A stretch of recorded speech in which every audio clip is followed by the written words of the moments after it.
courage doesn't try to ignore anxiety. I love the definition of courage that says courage is doing the right thing even when you're afraid.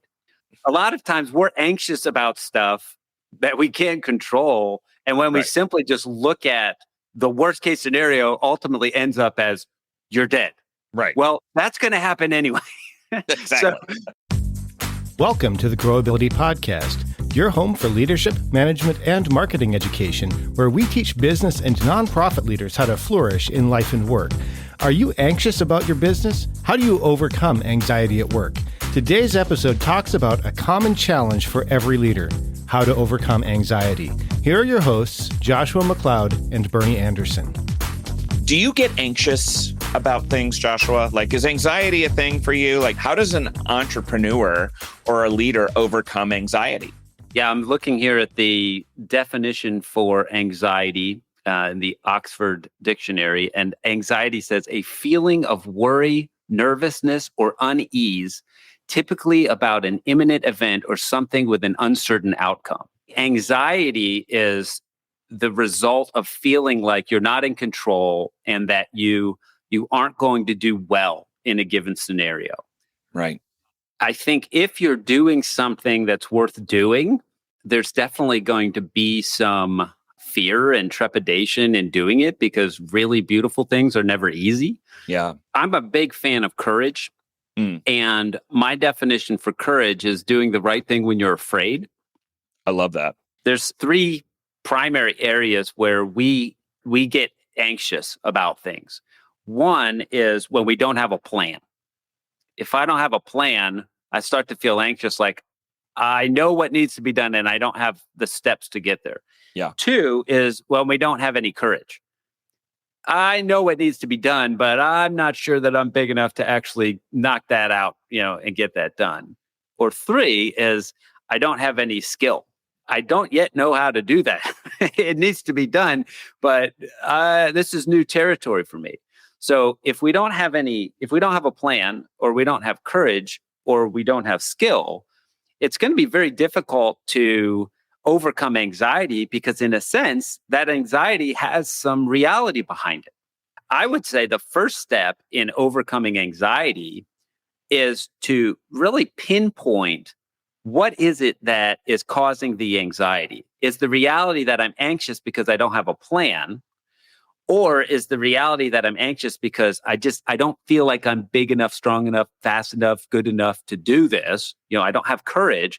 Or is my reality that I just don't have the skill that I need to do this? Like my chops are not there. So maybe we can break those down and talk about that. Let's do that. How do we help people to develop a plan? What are some practical steps that we can give to people for developing a plan? So when you start with a plan, you've got to start with the big picture. I always like to ask questions whenever I'm thinking about an obstacle in a business or something that might be causing me anxiety. Is it a broken tool? Is it a broken team? Or is it a broken technique? Do we need to fix the tool? Do we need to fix the team? Or do we need to fix the technique? That's good. The next thing is I always want to bring some other people into the equation. And I want to have some brainstorms where I'm talking with people about my own anxiety. There's courage that happens in community. Simply by sharing with somebody else, this is something that I'm facing and I could use some advice. I think about the Proverbs that says, in the abundance of counselors, wage your war. If something is scary enough to cause anxiety, you want to have some counsel behind that before you go and attack it. And then finally, I would want to do kind of like a project breakdown. Every project or everything that might be causing anxiety is kind of this big, hairy thing. Well, I want to take that big thing and I want to break it down into small size pieces, things that I can actually do, things that I can actually assign for myself or for someone else. Take that big, hairy thing, break it down into smaller things, and you'll find that it's simply the process of doing that, even though nothing has changed in the overall scope of the project, simply breaking something down immediately removes anxiety. And I have seen this with clients. I've done this in my own life. This thing altogether is too big for me to do. But this thing broken down into 25 steps, I can do every one of those steps. I'm not going to be anxious about that anymore. I just got to get it on the calendar. Yeah, there's solutions to these things. The first one is have a plan. The second solution has to do with courage. Talk to us a little bit about what you mean by how courage is going to help us overcome anxiety. Yeah, the thing that I love about courage is courage doesn't try to ignore anxiety. I love the definition of courage that says courage is doing the right thing even when you're afraid. A lot of times we're anxious about stuff that we can't control. And when we simply just look at the worst case scenario, ultimately ends up as you're dead. Right. Well, that's going to happen anyway. Exactly. So there's only two ways that I know of to remove anxiety from me personally. One is to hand the thing off to God because he's bigger than me and I can't handle it myself. Yeah. Two, just endure it and face it and take it head on. There is a tendency for things that we have anxiety about to procrastinate. What we need to do when we have anxiety about something is to be proactive. It's kind of like the lesson you learn on the school ground when you're a child is that bully is going to pick on you all of the time until you punch him in the face. If you just let him pick on you, he'll just keep picking on you. He'll start picking on everybody else. Now, if you punch that bully in the face, that's kind of dangerous, but that bully's never going to punch you again because they're like, oh man, that one actually bites back. I like to take the things that are hardest on my plate and do them first. Yeah. Doing the right thing when you're afraid creates courage. Being able to just be proactive instead of procrastinate is I think one of the most important ways that we can remove anxiety. I agree. Yeah, I agree. As an entrepreneur. So let me ask this question then, Joshua. Is there a tool or a tip that might help with getting those punches in? Not that we advocate playground violence. Punching. Nope, don't punch anybody in the face. But yeah, what's a tool or a tip for that? Bernie, one of the things that I like, and I've recommended to every client that I work with, is to make a list at the beginning of every day of 3 things that you would like to accomplish this day. Hey, I'm going to do these wins before I do all of the other stuff that's on my plate. And what happens is when you start your day with these 3 wins and you tackle the hardest one first, as soon as you get done with that one that you've accomplished, you feel great the rest of your day because you punched the bully in the face and he's not nagging you anymore. Simply making a list of, hey, here's 3 things that are important things that I got done today, that removes a lot of anxiety because in the back of our head, we're not saying, I procrastinated today. Yes. In the back of our head, we're saying, I won today. I knocked out my 3 things. I got these done. Yeah, it's a really helpful tool. So number 3 is I have no skill. And so anxiety begins to crop up because I don't feel like I can do the thing I'm supposed to do. How do you overcome no skill? Bernie, the answer is education. And the fastest tool for education is failure. Okay. So anything that you learn about becomes less scary.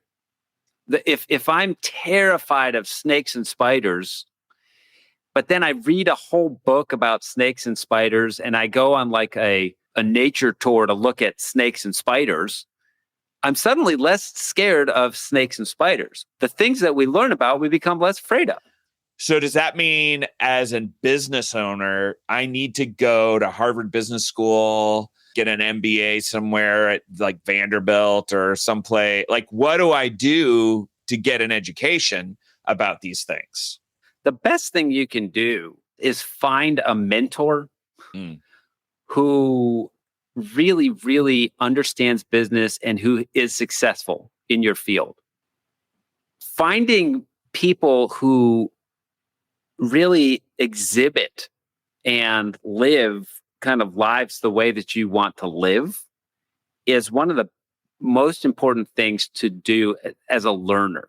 is I want to find somebody that will speak into my life and encourage me and coach me.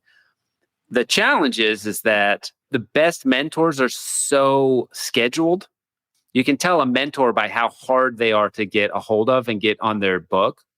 If you call and they're like always available, well, okay, that kind of says something, but if you have to schedule a couple weeks out to meet with them, that's not a bad sign. That means that they've got, there's a difference between scheduled and busy. We should maybe do a podcast about that sometime. Yeah. But so you have to be very intentional, and then you have to do everything that they say to do. When a mentor gives you instructions, do them. Don't don't just be like, oh, okay, yeah, that was great advice, and then don't take your advice, because they won't give you any more advice. So one thing is finding an expert, like a mentor in your field. The second thing is start reading really good books, particularly those books that are recommended by your mentor. Mm-hmm. You ask them, hey, what books shaped who you are, how you live, what you do? Now, for the particular business education piece, obviously our collaborative would be the most cost-effective way to get like an MBA, like an MBA type of equivalency, where you're able to learn everything that you need to grow an organization, to run your business at like $300 a month instead of $80,000 for a Harvard MBA or something like that. So if you're anxious at work, get a mentor, read a bunch of books, and then join a Growability Collaborative. And in about a year, some of that anxiety that came about because you didn't know what you didn't know and you lacked the skills necessary to do your job will evaporate as you learn what you need to know and you gain the skills that you need to do your job. That's so good. I'm very excited about the Growability Collaboratives. Tell us a little bit about what will happen and how someone could get involved with one. Bernie, this is something I'm so excited about. And I really feel like our collaborative experience and curriculum is excellent. It is just so powerful for helping entrepreneurs learn. So what we're really doing at Growability is we've taken several years and we have been engaged in great business education, asking the right questions that you need to ask to know what you need to know so that you can run your business. But we're transitioning out of merely an educational modality and into more competency-based education, doing several accreditations, continuing professional education, international education, and making Growability something that you get a certificate for. In leadership, you learn about business seasons and purpose, vision, mission, value statements and your career sweet spot. In management, you learn about organizational charts, KPIs and KPDs, budgets, your Growability score, assessment, SWOT analysis, your personality style, your strengths. In marketing, you learn about product value assessment, competitor analysis, customer personas, sales funnels. It's a maturity of more than a decade worth of effort in serving the entrepreneur. If you go and get your MBA, it might be education. I love all education. It's helpful. But everything in Growability is designed to actually be something that you, A, fundamentally need, B, can actually do, and 3, is as easy as possible in that equation. You get all of that for $1,800. Yeah, it's pretty awesome. Hey, I feel less anxious already, Joshua. I think this is great. So, hey, we are out of time today, but I want to remind all of you that you are doing better than you think and that you have more potential than you know. And thank you for growing with us today at Growability. And we'll see you next week. We'll see you next week. Thank you for listening to the Growability Podcast. The mission of Growability is to equip leaders to flourish in their life and work by developing vision, rhythm, and community. To discover more ways to flourish in your life and work, visit growability.com and speak with a certified Growability coach.